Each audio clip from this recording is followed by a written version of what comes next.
The Qutub Minar was lit up with colours of the Rwandan national flag in solidarity with the people of the nation in remembrance of the 100-day massacre in 1994. The genocide claimed the lives of over 8 lakh people. Secretary Damu Ravi of the Ministry of External Affairs represented India at the 30th commemoration of the genocide in the Rwanda capital, Kigali. Rwanda marked 30 years of the genocide orchestrated by the armed Hutu extremists. It is considered one of the bloodiest massacres of the 20th century. My colleague Brian Thomas joins us on the broadcast to give us more on this. Brian, of course, the Qutub Minar was lit up in solidarity. And of course, we see those colors over there of the Rwandan flag. What further details can you share with us? Well, definitely, even, Ranveer Jaiswal, who is the MEA spokesperson, also, tweeted on Platform X saying that in solidarity with the people of Rwanda, India lit up the Qutub Minar, marking the UN International Day of Reflection on the 1994 genocide against the Tutsi in Rwanda.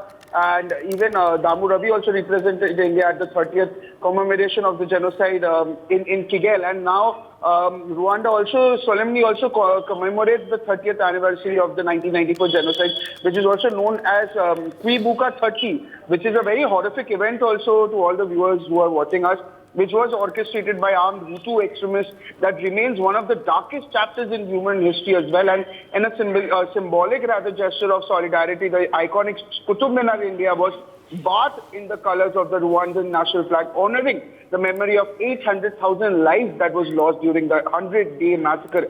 And also, Sabri, representing India at the solemn ceremony also in Kigali, which is the capital of Rwanda, Secretary Damu Ravi also conveyed the nation's profound condolences and support to the people of Rwanda during this period of reflection and remembrance.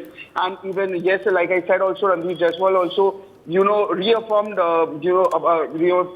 its solidarity with Rwanda by illuminating the Qutub Minar, marking the UN International Day of Reflection on the 1994 genocide. And meanwhile, in Kigali, also President Paul Kagame led the commemorative ceremony by laying wreaths on mass graves, paying tribute to the victims of the genocide. And this event was also attended by several Sabri dignitaries from around the world, including even former US President Bill Clinton, who acknowledged the failure of his administration in preventing the very tragedy that happened.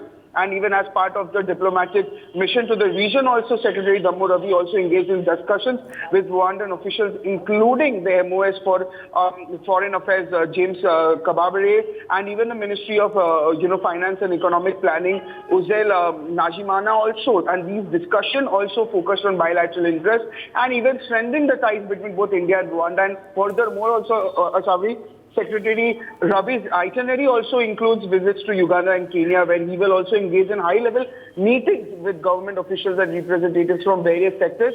And this visit also underscores India's commitment to enhancing cooperation and fostering economic, partnership with East of African nations, as emphasized by even the Prime Minister, also Narendra Modi, meeting with the President of Kenya that happened in December 2023. Yes, Asabri. All right, Brian, with that, I'd like to thank you for joining us on the broadcast, sharing all those details with our viewers. Meanwhile, joining us at this point of time is Mr. Sanjay Srivastava, international affairs expert.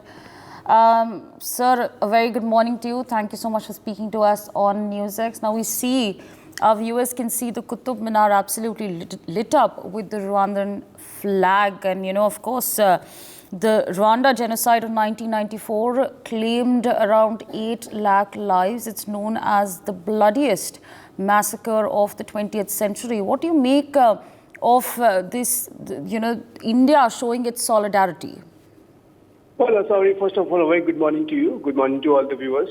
India has been always, opposing such very dark incidents. Even in the history, if it has happened, then India takes these occasions to highlight the fact that there must not be any reoccurrence of such incident, horrific incident, such as Rawanda genocide of 1994. And this should have never happened. But despite we say that international community believes in a rules-based order and everybody has to be given due protection, etc. Such genocide happened. And for that to do, express the regret, the world leaders have condemned and also they have shown regret that they could not do much, including U.S. President Bill Clinton at that point of time, and also the other international players. But whenever these occasions come, India shows that there is still a light at the end of the tunnel. Now, all is not over. People of Rawanda, though they faced a very dark past, but they will have a brighter future.